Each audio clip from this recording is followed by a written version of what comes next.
No problem.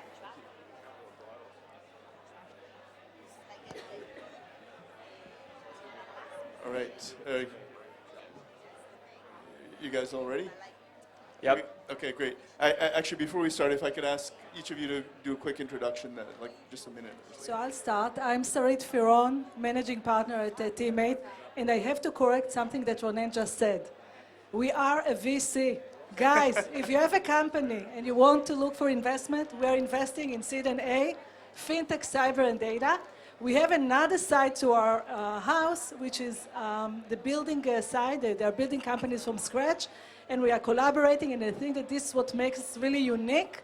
But again, we are a VC. I was 20 years in the operational side, building companies, moved to the dark side, and it's a nice side. I love the internal drama. I'm Seth Rosenberg. I invest in fintech and crypto at Greylock. I'm flying in here from New York. So thank you for Teammate and for Money20 for hosting us. Yeah, happy to be here. I'm Jeremy Solomon. Yeah, okay. I'm Jeremy Solomon. I'm a partner at Nyca, which is a 100% fintech-focused early-stage fund. Nyca is New York, California. Despite that, we do invest in Israel. That's why I'm here. And we like to invest before you come to New York with that $100 million valuation. So that's what I do. Yeah. That's why Jeremy and I are friends. Yes. But it's great to be here. Thank you to Teammate and Money20 for having us. Okay, that's great. Well, we have not a whole lot of time, so I'm going to go through this very quickly. So I think the first question, actually I'll hand it over to Seth, is what is the current funding environment like, and like, secondarily, like how can entrepreneurs and VCs best engage with each other? Yeah, so the current funding environment. So my hot take is if you're as a VC, early stage VC, if you're too concerned by the current market environment, then you're not a real early stage VC, which maybe Teammate isn't. So that's a good thing. But my perspective is, we're investing in companies that are going to go public in 5 to 15 years. And so the current public market multiples and the current narratives on headlines are just irrelevant. The question is, are you going to build an enduring company or not? And secondly, I think in any market environment, the top entrepreneurs and the top companies will always have access to financing. And that's what I think everyone here on this panel are those are the types of companies that we partner with. And so I think the two things that have changed is basically the tourists have left, which I think is really helpful. That's both on the investing side and the entrepreneurship side. So on the investing side, every family office in New York or every hedge fund that invested money all of a sudden became a VC over the last 3 years because it was the cool thing to do. They've all exited that business because they can invest in cheap public stocks. Whereas everyone here on this panel, all we do is invest in early stage, fintech software companies. And so that's what we're doing. That's what we continue to do. And then the second thing is, the tourists as entrepreneurs, companies that are raising huge amounts of money with 0% interest rates in negative unit economic businesses, sucking up all the talent and all the capital, those businesses are no longer sustainable, which is good if you're building a real business, because then you can just poach those people. Sorry, do you have anything to add? No, I completely agree. We continue to invest in this environment exactly as we invested in 2021. We are looking for companies that we think they have the path to become multi-billion-dollar companies, and the current environment doesn't really impact our decisions. We're looking for great teams, great, very large market, and a significant problem with a team that knows what they do and how they do it, and know how to execute. So we really continue to do the same. For us, it's good because there is less noise. So all the, I don't want to say shitty companies, but all the companies that didn't have, reason to exist are not, draining our resources. Yeah, I would reinforce that. Being the 8th company for the same strategy is not that interesting anymore. You're not going to get funded at a top dollar valuation. I would say early stage, it is a tighter market, but I think that's going to actually open up in the first half of next year. Don't take my word for it, but I think there will be some loosening of funding. Series A is tougher than it once was, but I think that's a good filtering point right now. And growth, you got to hit your metrics or you're not raising money. That's great. Actually, Jeremy, you talked a little bit about the changing environment. I wanted to ask you about lending businesses in general. How do you think about lending businesses during potentially a slowdown, economic slowdown? And also sort of a related question is about fraud and data and how context is becoming more important in that. So if you could answer those two questions. Sure, and I didn't give this in my intro, but I spent a decade helping build lending businesses, SoFi Lending Club, a firm, and a credit card startup called Avon. So for better or worse, I like lending. I would say it's interesting because if you are a scale platform in lending right now, you're actually at a disadvantage because it's very capital intensive. The capital markets are dysfunctional right now, so it's actually hard to get growth capital to support your desires to expand. The flip side is almost all great credit businesses have been built during an economic downturn, so I think it's a really interesting time to get in. On the point around context, I think this is a big idea in lending where you are now meeting consumers or SMBs in different situations where they have unique needs. And the underwriters who actually look at the credit in that profile will make better decisions. Same goes for fraud and risk. So fraud is a dynamic problem. So credit, you can say, hey, the recession is going to affect the business or the consumer in this way. Fraud is a free-for-all still. And so there's some of the best fraud companies in the world coming out of Israel. Would love to see more be thoughtful about lending and how fraud is appearing in those situations. So, if I can get some of your thoughts on lending in the market. Sure. Yeah. We're investors in a few tech-enabled lending companies. One's called PayJoy. They're doing over $1 billion of loans this year. They turn their smartphone into collateral for a loan, and so they're able to extend credit to millions of people in emerging markets that have no credit score. I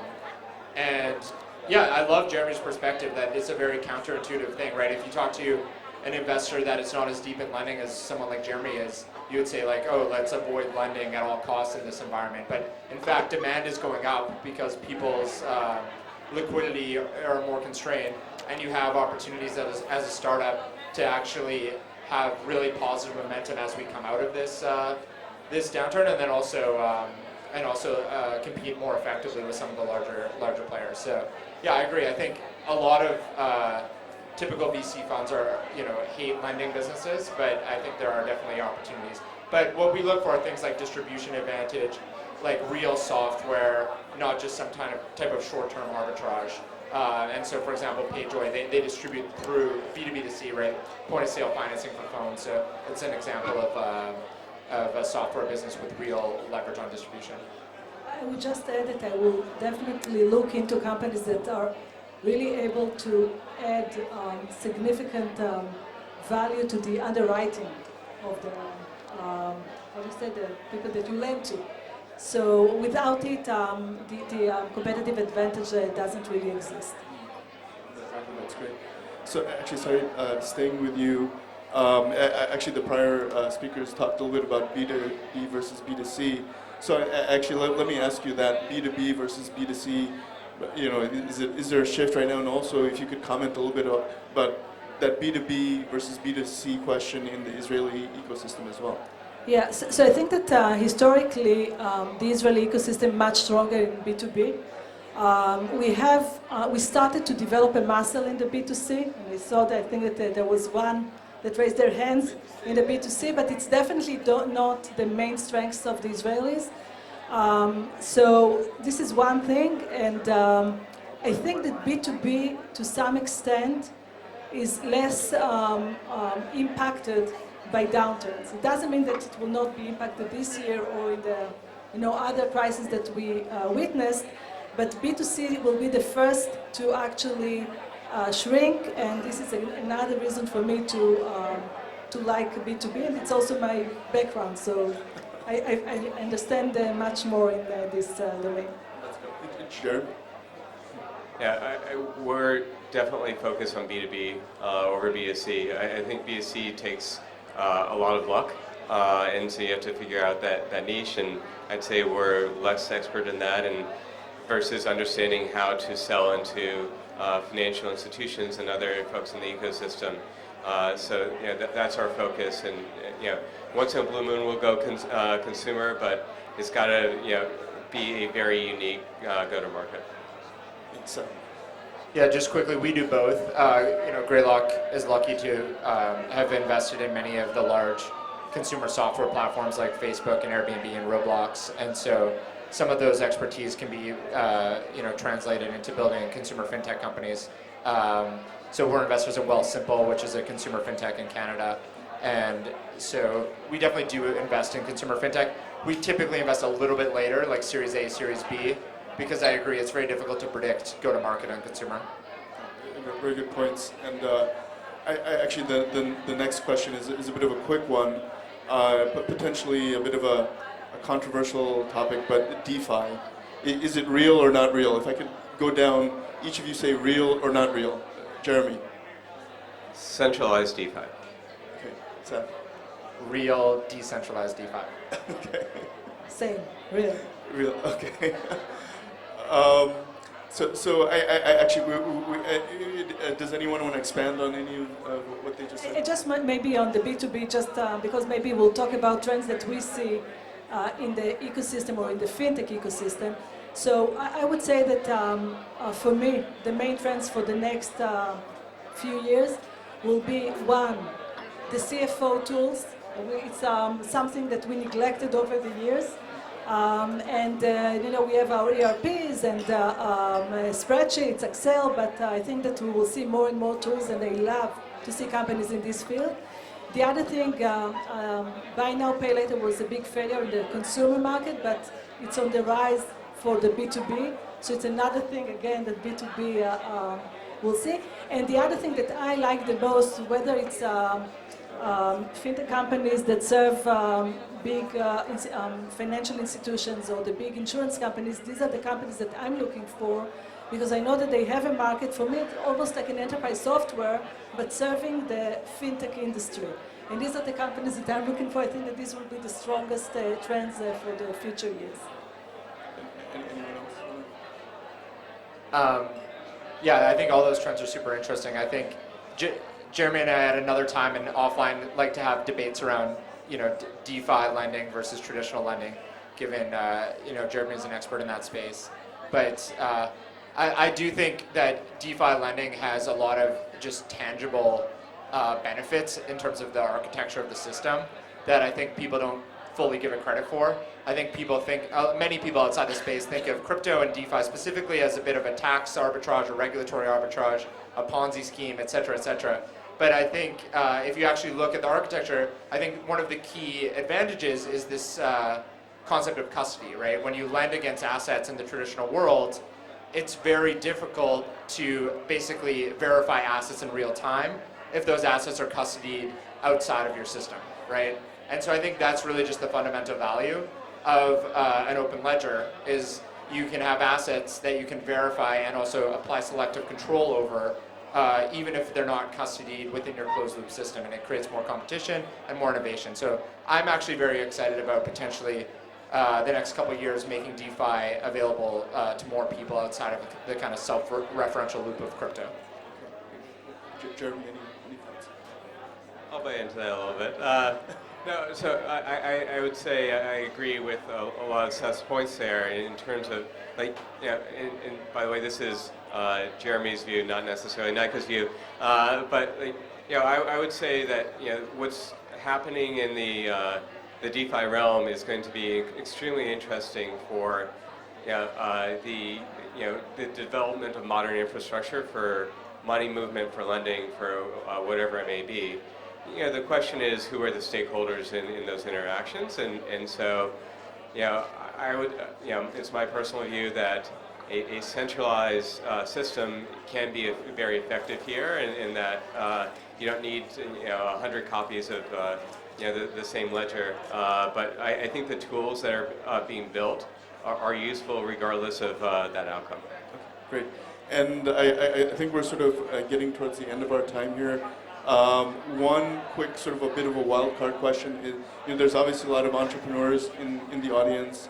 Can each of you talk about one mistake that an entrepreneur might have made in terms of engaging with you as a VC, and how could they have done better?